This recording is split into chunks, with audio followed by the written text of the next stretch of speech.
Stan Gibilisco here, proprietor and operator of amateur radio station W1GV, Whiskey 1 Good Vibrations. In my last video, I talked about my experience at the Gopher Radio Club ham radio station and the RFI that it caused in Pioneer Hall, the dormitory, to stereo hi-fi equipment, and how, amazingly enough, the people involved whose hi-fi sets were affected didn't seem to get particularly angry with me, but there's no doubt that there was quite a lot of RFI that I had never heard about running a kilowatt plate power input back there in 1973, 74,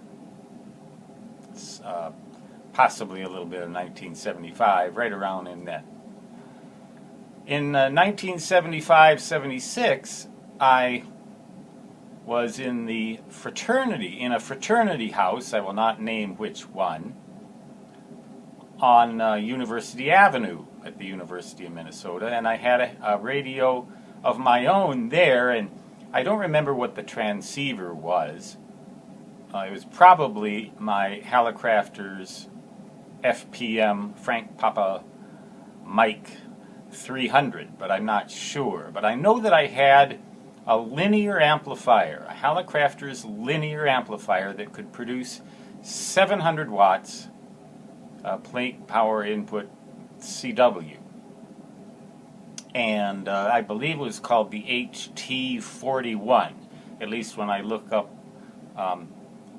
that Hotel Tango 41. When I looked that up on the internet, that looks like the amplifier that I had. And I had a dipole in the back of the fraternity house, a sloping dipole, cut for the 40 meter band, and it worked very well. It's favored the northerly direction, and I was able to work at night stations in Europe, and I was also able to work all over the United States with this antenna. 700 watts plate power input. The thing, when it seemed to be working very hard to get that. I believe that was what it was rated at, 700 watts for CW, 1200 watts for SSB, but I never used SSB. My fraternity brothers never complained about any RFI or EMI that I was causing to their stereo equipment, although it must have caused some. I don't remember specifically checking to find out, but it must have. But, you know, they knew that when I was on the air, I don't know, they were my fraternity brothers. They understood my quirks. And in fact, they affectionately called me shortwave, with the emphasis on the first syllable, the emphasis on the first syllable. That was my nickname. Everybody in there had a nickname, and mine was shortwave. And I didn't operate very much. I was having a lot of other activities with that fraternity besides ham radio. So I don't think I operated all that much anyway. But I remember when that amplifier, when you keyed the radio, that amplifier would hum. It would just go hum. Its transformer and power supply were working overtime to provide that 700 watts.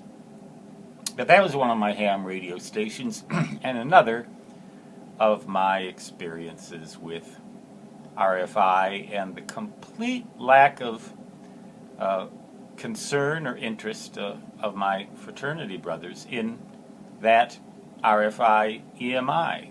It just didn't bother them. Or if it did, they just didn't tell me. So sometimes, you know, you get lucky.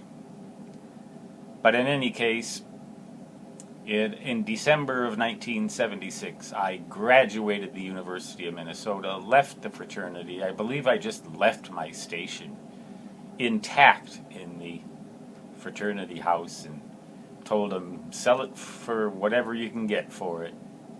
And they were fine with that, I guess. And that was the end of that. Then I began looking for work in early 1977, and it didn't take me long to see that W1AW was looking for an operator out in Newington, Connecticut. And I thought, that's a ham's dream job. I applied, got the job, and for the next year and a half or so, I was an employee of ARRL headquarters. But that was one of my stations that I don't think I've ever mentioned in any of my videos. A very interesting amplifier, a Hallicrafter's linear amplifier. I do remember that much. Big old boat anchor thing. But it worked. And I made contacts, but not very many. As I said, there were other things to do in the fraternity besides operate ham radio. Lots of other things. You got to have balance in your life, you know. I think that's part of the amateur radio's code, in fact. The ham radio operator's code. The amateur is balanced. Well, I was balanced, all right, in that fraternity. Very balanced. Except when I wasn't. Stan Gibalisco, W1GV, saying 73. And so long, which, on that linear amplifier, with CW or any other that I've ever used, always has translated to da-da-da-da-da-da.